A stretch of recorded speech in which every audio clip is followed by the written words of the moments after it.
कार्तिक मास महात्म्य अध्याय 25. श्रीकृष्ण म्हणाले, हे प्रिय सत्यभामे, याप्रमाणे नारदाचे भाषण ऐकून पृथुराजाच्या मनाला अद्भुत कथेबद्दल विस्मय व आनंद झाला. नंतर नारदाची उत्तम प्रकारे पूजा करून त्यांना निरोप दिला. या कारणाकरिता माघ मास, कार्तिक मास व एकादशी ही 3 व्रते मला फार प्रिय आहेत.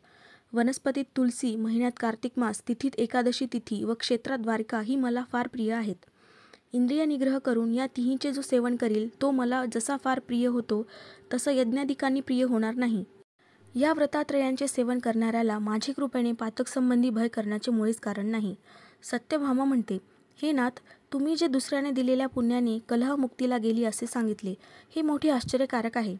असे सामर्थ्य ह्या कार्तिक मासाचे आहे म्हणून तुम्हाला तो प्रिय आहे की त्यातील केवळ स्नानाच्या पुण्याने पतिद्रोहादी पातके गेली. दुसऱ्यांना केलेले पुण्य दिले तर मिळते, न दिलेले पुण्य मिळण्याचा काही मार्ग आहे की नाही ते सांगा. श्रीकृष्ण म्हणाले, दुसऱ्यांशी न दिलेली पुण्यपातके जशी ज्या कर्माने प्राप्त होतात ते तुला विस्ताराने सांगतो, श्रवण कर.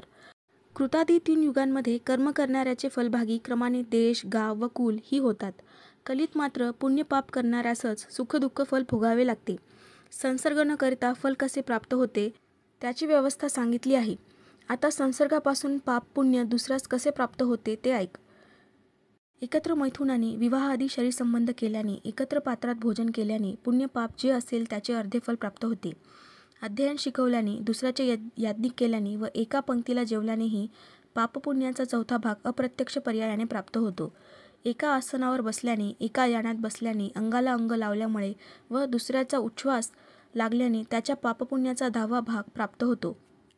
स्पर्शास्पर्श केल्याने, भाषण केल्याने व दुसऱ्याची स्तुती केल्याने त्याच्या पापपुण्याचा 10वा भाग प्राप्त होतो. एखाद्याची भेट घेणे अथवा त्याची गोष्ट ऐकणे व त्याचे स्वरूप मनात आणणे यापासून त्याचे पापपुण्याचा 100वा हिस्सा प्राप्त होतो. जो दुसऱ्याची निंदा, कपट, धिक्कार करतो तो आपले पुण्य त्याला देतो व त्याचे पातक आपण घेतो. जो मनुष्य पुण्य करणाऱ्याची सेवा करतो तो त्याची स्त्री, चाकर किंवा शिष्य नसेल व सेवेप्रमाणे त्याला द्रव्य दिले नसेल तर तोही सेवेच्या योग्यतेप्रमाणे पुण्य करणाऱ्याचे पुण्यांशाचा भागी होतो. एका पंक्तीला जेवणाकरिता वाढलेल्या पात्राचे जो उल्लंघन करील तो त्याला स्वपुण्याचा 6वा हिस्सा देईल. स्नान संध्यादिक करीत असता जो दुसऱ्याला स्पर्श करील किंवा त्याशी भाषण करील त्याला आपले कर्माच्या पुण्याचा 6वा हिस्सा देईल.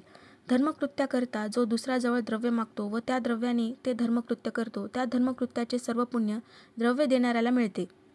दुसऱ्याचे द्रव्याचे हरण करून जो पुण्यकर्म करतो त्याला द्रव्य चोरल्याचे पाप लागते व पुण्यकर्माचे फल द्रव्याचे मालकाला मिळते.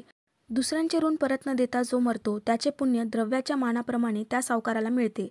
बुद्धी सांगणारा, अनुमोदन देणारा, साहित्य देणारा, बळ उत्पन्न करणारा हे पापपुण्याचा 6वा हिस्सा घेणारे आहेत. राजा आपल्या प्रजेच्या पापपुण्याचा 6वा हिस्सा घेतो. शिष्यापासून गुरु, स्त्रीपासून पती, पुत्रापासून बाप तसे पतीपासून स्त्री ही पुण्याचा अर्धा भाग घेतात. मात्र ती स्त्री पतीच्या मर्जीप्रमाणे वागणारी, पतीला संतोष देणारी असावी.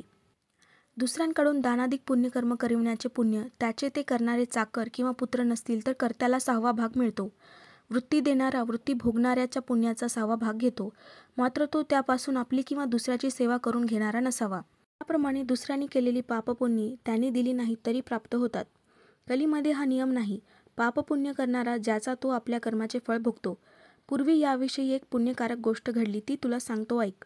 जी ऐकली असता पुण्य व ज्ञान प्राप्त होते. इति श्री पद्मपुराणे कार्तिक महात्म्ये 25 अध्याय समाप्त. श्रीकृष्णार्पणमस्तु.